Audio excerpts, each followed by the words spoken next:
back to another episode of Lost in the Farmer's Market Garden Shorts. Today's episode is going to be a long one, so you might want to pause this now and get a beverage or snack before we delve into the subject matter at hand. I'm going to be talking to you about Citronella Geraniums and the hoax that propelled it to fame, and the truths about the plant will also be discussed, of course. Now, first, let's go into the basic details of this lovely specimen before you here. This is a Citronella Geranium, and it's a big one, and it oddly took me a little time to get one because all the ones I saw in town were either Bonnie plants, which means they're crap, or they just didn't have them, and then finally found a lovely grower that had this great specimen. So, in the original advertisement, Citronella Geranium was known as Pelargonium Citrosum, and the Citrosum would be in apostrophes, with a capitalized C on Citrosum. Pelargonium is the normal name for members of the geranium family, but in this case, Citrosum is enclosed, as I mentioned, in apostrophes, which is not normal. It's not the normal naming standard in Botanical Latin. Obviously, Citrosum is a name that the plant's creator applied to the plant, which is fine and all, but the apostrophes only enclose parts of the name if it is beyond the specific epithet. So, if it had been Pelargonium, say, officinalis citrosum, it would have been just fine, if written that way. However, it wasn't. Now, as far as growing characteristics are concerned, Citronella geraniums are hardy in USDA zones 10 through 12, and are considered an annual in zones 9 through 1. So here at 8A, if I leave it out in winter, it's going to turn into compost. There is absolutely nothing to be done about that. No amount of mulch is going to change it, because it is originally from Africa, so this plant is not adapted to our winters at all. Well, at least not in this zone anyway. So, in terms of soil, these geraniums prefer a pH of 5.8 to 6.3 and need a soil that drains well.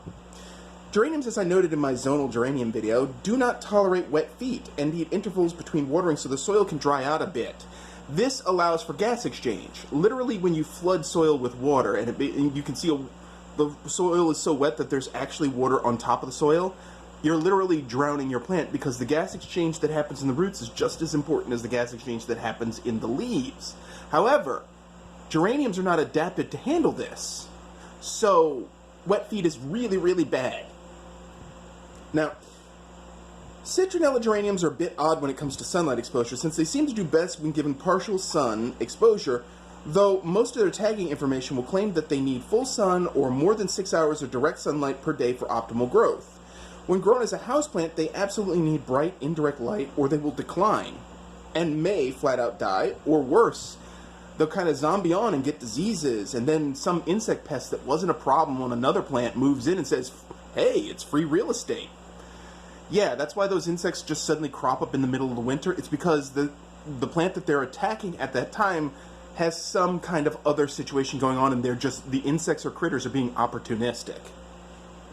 Kind of reminds me of an ex of mine. But anyway, so overall, in one growing season, or one growing year, which would be spring, summer, fall, a well-grown Citronella geranium can get up to 2 feet tall and 2 feet wide. And this specimen here certainly is all of that. However, it's not 2 feet wide because it was packed in close with others and didn't have the room to spread out. Despite that, I mean, look at this thing. It's great, and it smells fantastic. But,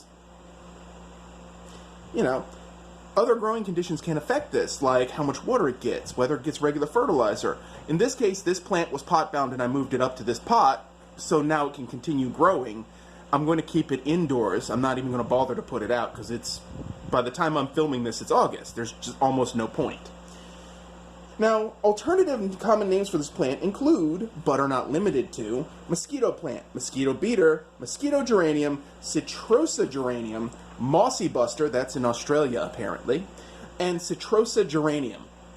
With that said, Citronella geraniums are a nice option for their garden because they're easy to grow and can be used like other scented geraniums to make a variety of culinary products. Yeah, it's still a scented geranium. You can use it to make jams, jellies, and other stuff.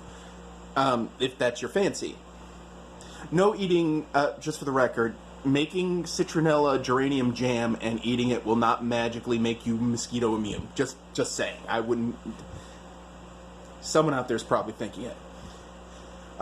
So, personally, now, I find these finely lobed leaves really cool to look at. I mean, they're a nice foliage statement. They're plain green, but they're kind of crinkly and rough looking, even though they're not really all that rough textured. And so it stands out amongst the smooth-leaved stuff that you'll find typically in a garden. So there's that. Now, the great thing about the plant, well, I should say the great thing about the plant is that it's, again, easy to grow. This is a great plant for teaching kids about plants. It's a good plant for taking cuttings of, because you only need a little bit of stem, maybe 6 inches, and some dry rooting hormone, and you're off to the races. But the problem with this plant isn't that it's invasive or not particularly vigorous or that it can hybridize freely, or any of the usual problems we find with cultivated varieties. The problem with Citronella Geraniums is that they do not live up to the hype surrounding them, and to understand this, we must first look at the history behind these plants, who made them, and where they came from. And this is the part where, if you want to go pause and take a, go get a drink or whatever, this is a good time to do that. If you want to forge along, just stay with me, because this stuff's about to get real.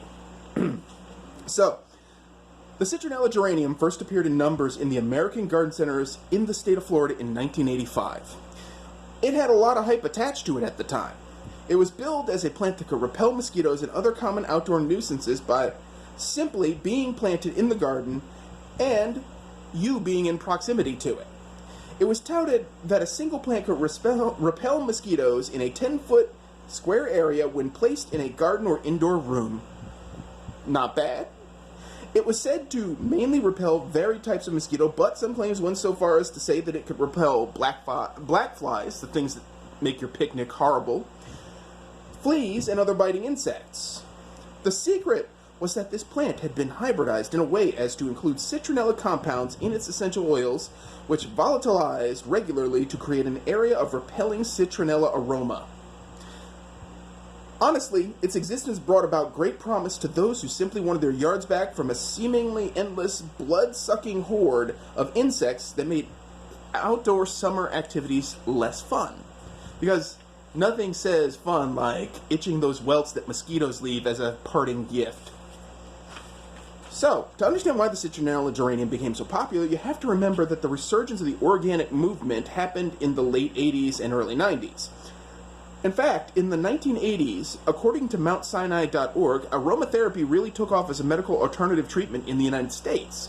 So, if people were seeking aromatherapy, they were considering plants like this, a theoretically natural way to deal with insects. At the time, pyrethrin-based pesticides were the thing, the go-to. I mean, synthetic pyrethroids would come in later, but they were also a thing. All the organic catalogs were selling pyrethrin sprays, and pyrethrin comes from the pyrethrin daisy, which means it's natural, so forth, so on. At the time, they weren't labeling for its side effects, but that's a totally different video. Anyway, so this would help open the door for the idea of plants that could repel insects, and then create the market for things like Citronella Geraniums. On another front, the growing popularity of organic agricultural practices was gaining steam, and companies like Seeds of Change, which was actually founded in 1989, and others like it would follow, such as Baker's Creek, which was founded in 1998. Now, we know that latter one, but we also know the former one kind of sold out. Go figure. It can clearly be said that by 1995, the concept of organic agriculture had finally truly become mainstream. It was getting the acceptance it had long sought, and finally, it truly deserved.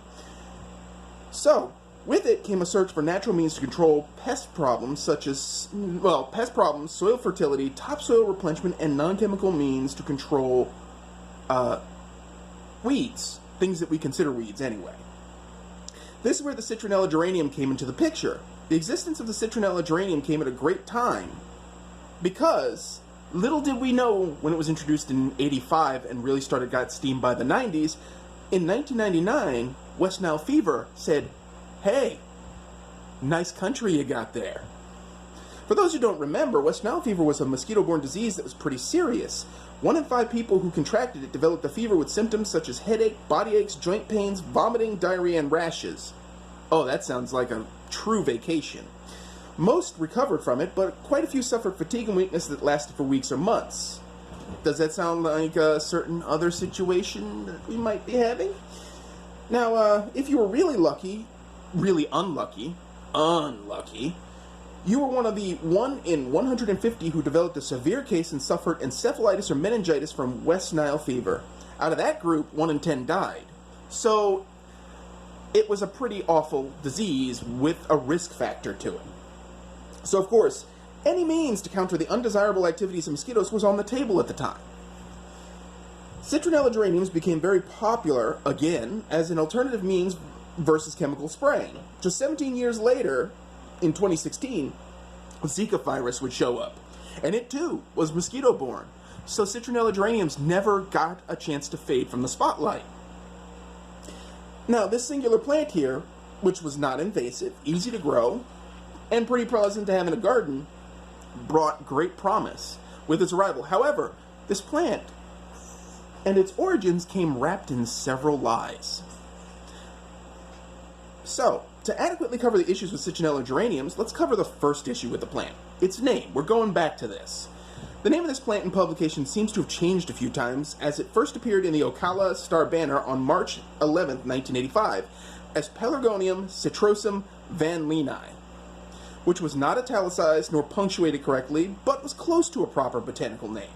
By September of the same year, the Orlando Sentinel, on the 9th, it's 1985, it was listed in a newspaper article about the plant as Citrosella Geranium, suggesting that the branding attempts of the plant had begun because marketing is half of the battle for selling a product. And this is a lovely product, you know? At the time, it would have been kind of an exotic, so, of course, let's just stick names on there. By December 16th of 1985, the Citronella geranium was being called a altered geranium in an article about mail fraud, which ironically goes on to detail why folks market out of Florida and how many scams there are in the mail order industry. Because, again, winding the clock back, there was really no internet in 1985. It did not exist, really. Not in the form we think of it today. In fact, internet really didn't start to show up until the mid-90s, so people were mail ordering stuff all the way up into possibly the late 90s still. And if you want to hear something really horrifying, people were still writing checks. Yeah, I know. There's something that some of y'all will never have to endure. Anyway, so, for note on the mail order industry article, I find this kind of ironic given what Citrosella Geranium actually is, but we'll get to that in a bit. The first actual completely correct naming of the plant by Botanical Latin standards would not appear until 1994 in a published article in the Journal of American Mosquito Control Association with the title, Failure of the Mosquito Plant Pelargonium ex Citrosum van Leenii in apostrophes, to repel adult Aedes albopictus and Culex quinquefasciitis. That's one heck of a mosquito last name specific epithet. It's a... oh. Anyway, in Florida. We will look at this report later in the episode, but for now let's continue with the name issues. Now, I'm going to go back and just clarify something. The way it's written in the title, the entire name of the plant is italicized, even the van Leenii, which is in apostrophes. You don't italicize the stuff in apostrophes. You never do. Anyway, there is also a later study in the same journal in 1996 that abbreviates the name in the title understandably. This plant is stated to have been sold under the name Pelargonium Citrosum van Leenii. Now that's van Leenii in normal text with apostrophes inside parentheses. Why the parentheses? Don't know. At the current time, the packaging of Citronella geraniums, when it has its botanical name, is often wrong. Typically, if present, you'll see Pelargonium citrosum, which is incorrect.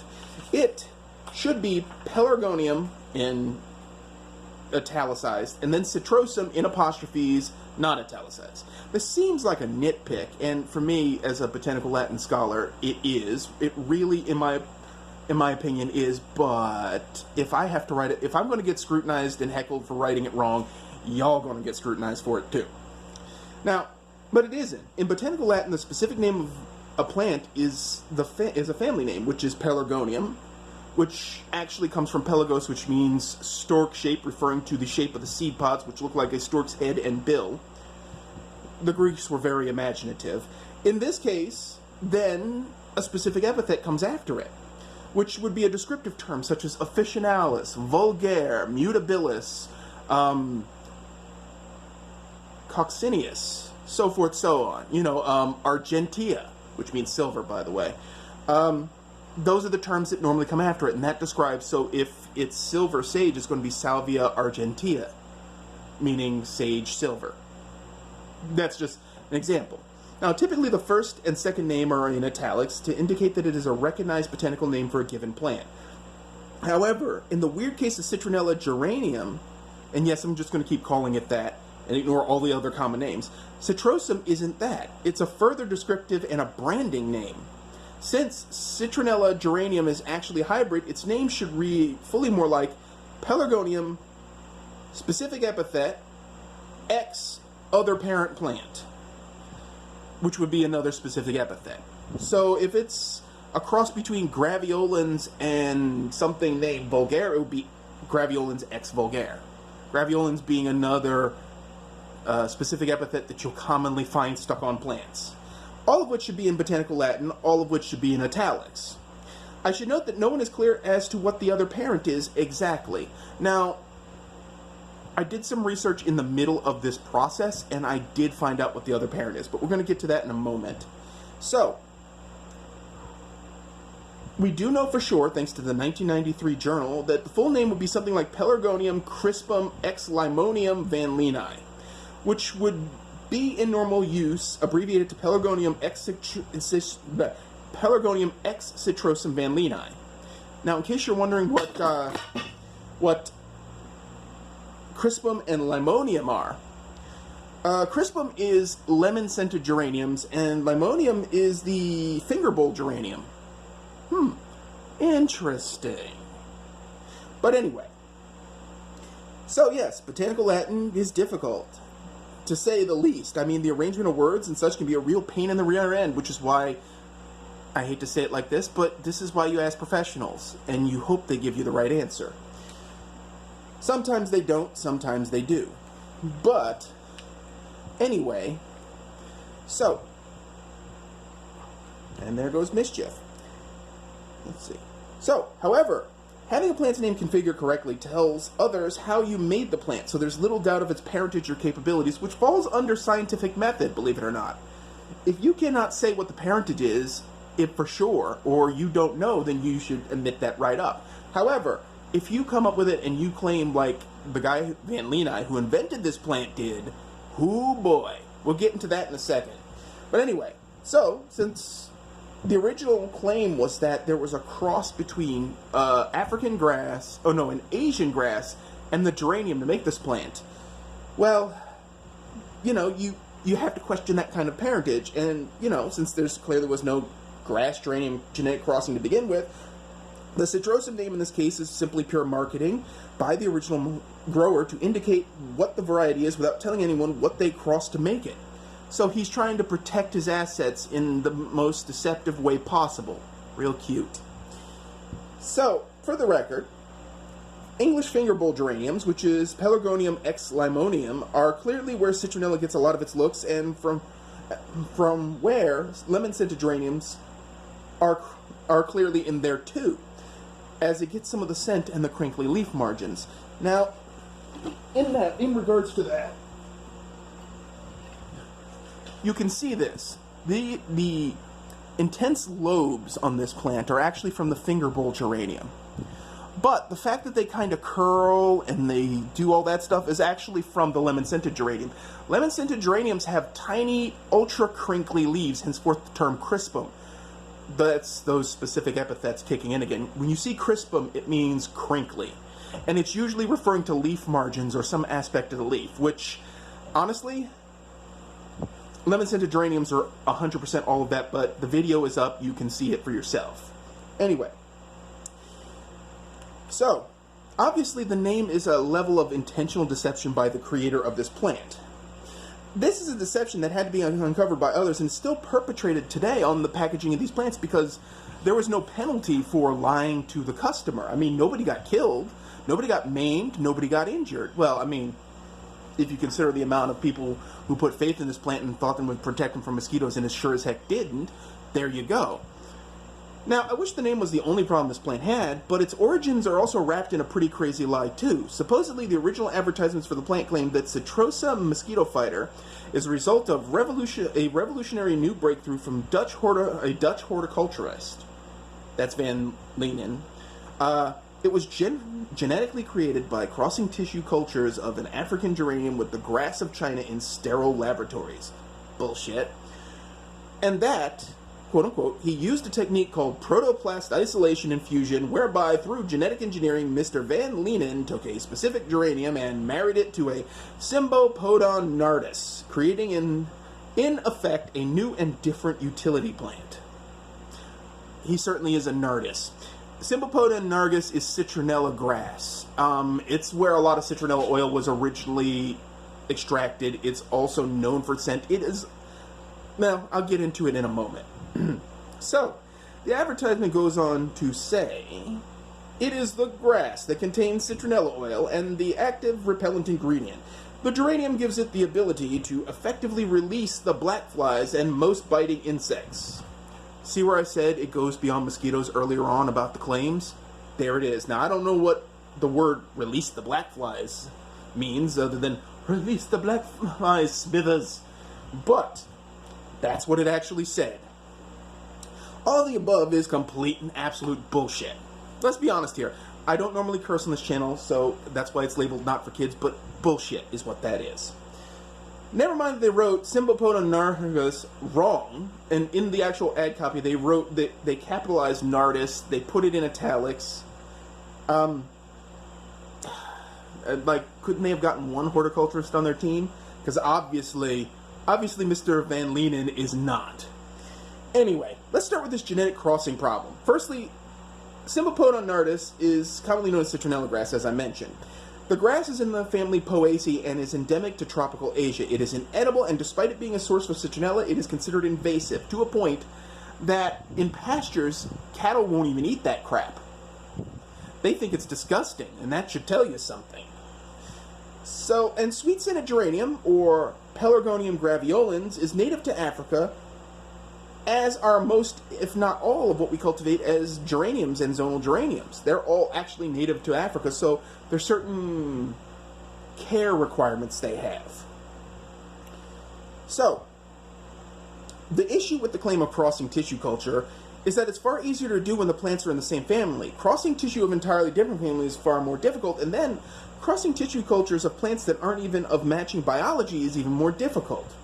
But experts have gone on the record to verify that the state of origins are absolutely bullshit. According to Dr. Barry V. Charlwood, the director of biotechnology at King's College in London and an expert in tissue culture, although protoplast fusion is easy to carry out, the selection of the required heterokaryon would be extremely difficult, and protoplast regeneration of the fragrant Pelargonium is, in our hands, impossible. Things that make you go, This is a quite damning statement from an expert in the field at the time. And that would be like 93, 95. But there's more. Dr. Richard Craig, professor of plant breeding at Penn State University, also stated that gene insertion would have been impossible with technology available in 1975, if not 1970. So, yeah, Captain Van Leenen is not leaning on much. Now, according to the Orlando Sentinel in his 1985 article on the first appearance of the Citronella Geraniums, the creator of this plant had been splicing genes for 15 years, which means he started work towards the Citronella Geranium in 1970. The plants did not appear in the USA until roughly 1985, and even then initially in Florida. I'm noticing the trend about Florida and there being a sucker born every minute, but I digress. So, a brief look into Dirk Van Leenen's company, Horticultural DNA Products Incorporated, indicates that it was formed in 1984, and was dissolved in 1988. Listings about the company name are few and far between, except for that one listing, which I find interestingly odd. I should note that it's hard to find any information on Dr. Some articles say he's a doctor, some say he's a mister. I don't know which, but it's hard to find information on Van Leenen himself specifically, but there is a famous author by the same name who published a few books on the Holocaust. There is no evidence they're the same guy, though. Despite having exactly the same name, which makes me wonder, is the original developer of this geranium, you know, copying someone's name, perhaps? Don't know. Didn't go that far into it. It's impossible to tell. However, there's an even stranger footnote to this.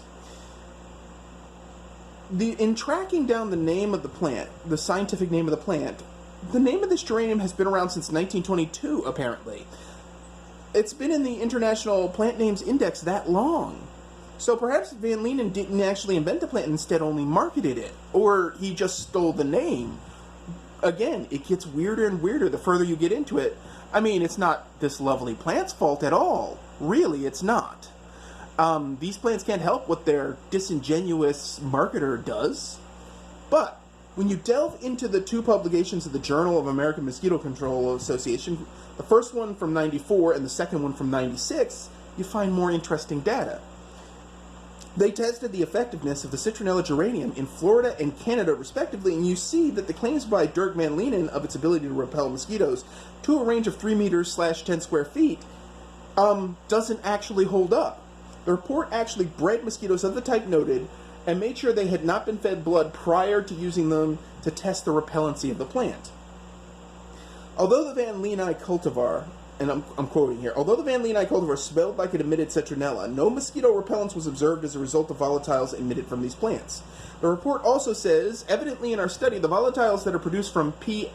X. Citrosum Van Leeni were either not intrinsically repellent or not released in sufficient quantity to evoke a repellent response to create a barrier against host-seeking Albopictus and Culex quinquefasciatus females. I hate saying that word so much.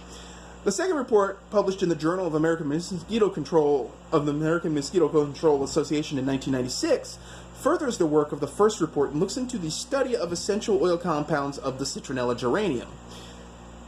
In the beginning of the 1996 report, some of the tests are explained as preliminary laboratory experiments in which exposed hands were placed in cages containing Aedes aegypti, type of mosquito, adults, which indicated that the Citrosa plant provided no protection when present in a cage and minimal protection if rubbed on the hand. Okay, so that's interesting right there. Later on in the report, it also says that plants designated as P. citrosum or the Citrosa plant do not have any morphological characteristics, vegetative or floral, to differentiate them. I got a little southern there. From the P. X. asperum hybrid complex. That's pretty damning.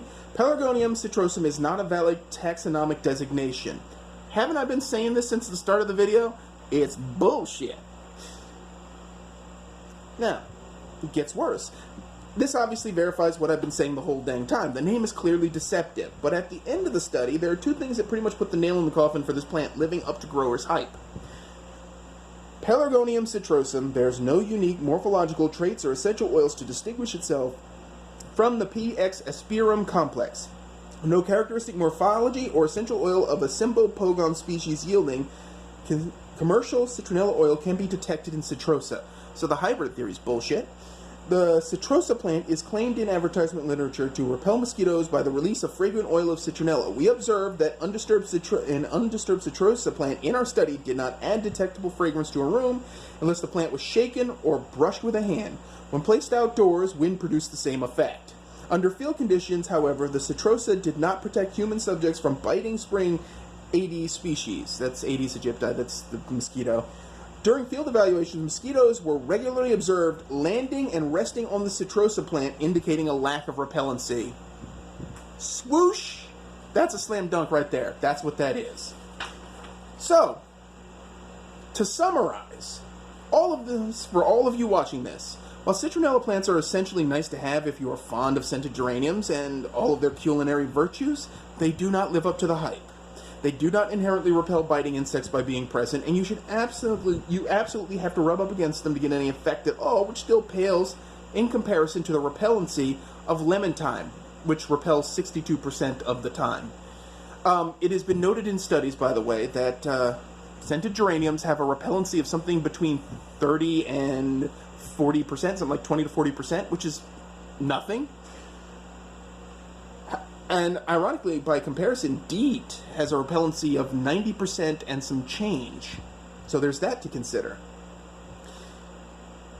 I get that some of you out there don't like the idea of using chemicals. However, when diseases like Zika, West Nile, malaria, Dengue, chikungunya, I'm not sure how to pronounce that one, and yellow fever are still happening in the USA, albeit in low numbers, clearly Citronella geraniums are not the magic bullet for your problem. They're not even a bullet. They're really just sort of a dud. Yeah, so that summarizes it right there. Now, with that said, I hope you like this quite long episode of Lost in the Farmer's Market Garden Shorts. If you'd like to see me do more investigative looks into questionable things in the horticulture business, please leave a comment in the comments section. If you have any thoughts on Citronella geraniums or observations, go ahead and comment. This is open for scented geraniums otherwise as well. Also, if you like this episode, hit the like button, and if you haven't already, please subscribe. Thank you again for watching, and as always, folks, keep them growing.